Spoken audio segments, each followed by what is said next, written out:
Bobby, I'm going to let you take this next fight. All right, so the next fight we have is the Crimson Chin versus Ricky Turcios. I'm just kidding. It's Raul Rosas Jr. versus Ricky Turcios.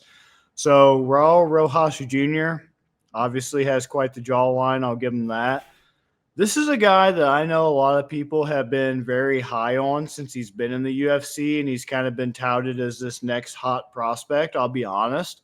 Haven't necessarily seen it from him. Don't get me wrong. I think he's good for sure. I think he's definitely got talent. He does belong in the UFC, and there are guys that come along and girls that don't necessarily belong regardless of talent. But all this to say, Raul Rojas, I do believe, has a place. I'm just not really as sold on him as others. I know he only has one loss so far in his young career, and it was a unanimous decision that he's since bounced back from. Lost in April 2023, but then September last year, round one, punches from Mount win over Terrence Mitchell. So a nice little rebound there. Good to see him able to do that because a lot of young fighters, even though he wasn't necessarily undefeated, he had already lost one time before in the regional scene. To get your first UFC loss can oftentimes be pretty demoralizing. So it was good to see him come out and get a first round finish victory after that. So that was nice. But I mean, all in all, he's just so young in his career. It's kind of hard to tell where his ceiling and his floor kind of lays because Jay Perrin, I don't even know if that dude's still in the UFC, but that's who Rojas Jr. beat in his debut after the Contender Series. Terrence Mitchell, not really that great, I'll be honest, but, round one finish over him. So Turcios is definitely going to be a challenge for him because Turcios has overall more experience at 12-3 and 0 no contest.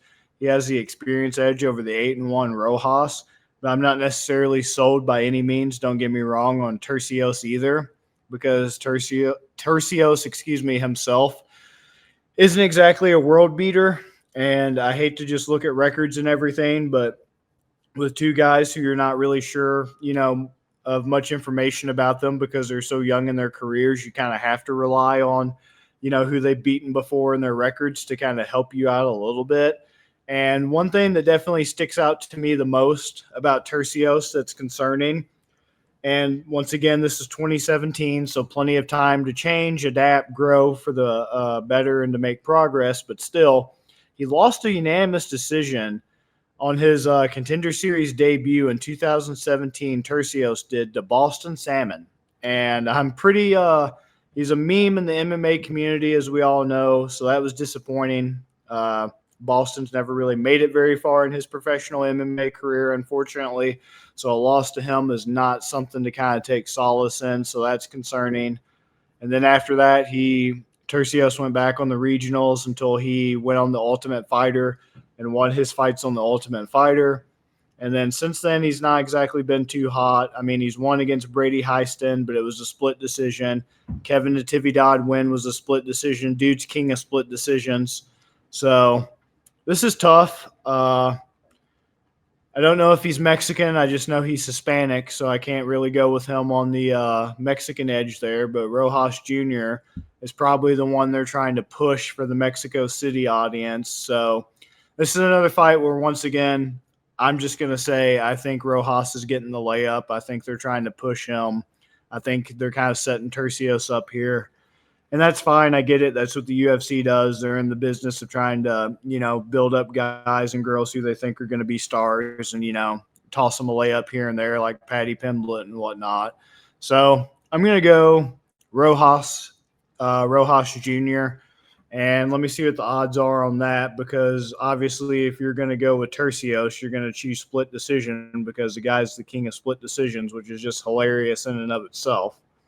So, but yeah, Crimson Chen, not a bad fighter, just not a guy that I'm too sold on. But, I mean, for the intents and purposes of this card, I think they're trying to give him a bounce back. Even though he's already had a bounce back, this is just another little layup to try to get his name out there, get people on him. And I'm not crazy about how he's already at a minus 218, Rojas Jr. is, and Turcios is at plus 180. But I will say I am now shocked because it just pulled up on my phone. Rojas Jr. by KO TKO is a lot better than I thought it would be at a whopping plus 550 right now. And that is very surprising for a guy who has at least some finishing power in his UFC career and is also just coming off a punches from Mount win, which counts as a KO TKO. So I'm liking that plus 550 for Rojas Jr. by KO TKO quite a bit, actually. And that's just without round selection. That's just flat out KO TKO. And plus 200 for subs, not bad either. But overall, I'm putting my money on the KO TKO at plus 550 for Rojas Jr. What are you thinking, Ben?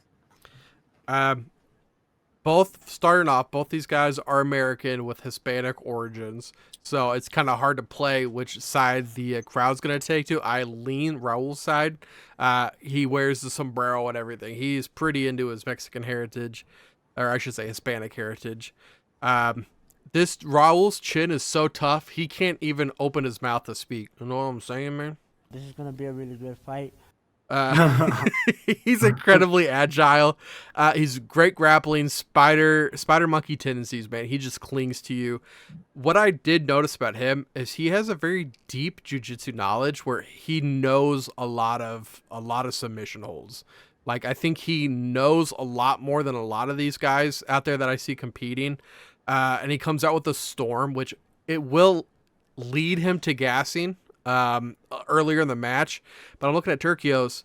Turcios, he struggles with the grappling, where I think Raul's going to have a huge advantage. He wants to box. He's got a defensive style. He's dangerously unpredictable, so he can, do any of those flying knee type stuff. But that defensive style versus the barrage of Rosas coming at him, I mean, you're just kind of asking to get chinned there. 2 fights ago, Turcios he threw 235 strikes. He landed 27 of them. I haven't seen someone wildly inaccurate. I haven't seen someone punch air like that since middle school kid had like 17 Red Bulls. I see Raul. I think he's gonna sub him, actually. I think the sub plus 200 is the way that I would go. I just think with Turcios backing up, he's letting Raul dictate where this fight goes. And if this fight goes to the ground, I don't see it ending well for Ricky. I don't blame you at all. Plus 200 is also a really good value either way you look at it for a guy who, as I said, is pretty good at finishing even in his UFC career. It's kind of insane that he has a KO TKO win and a sub win. So it's kind of like a positive version of pick your poison. Absolutely it is.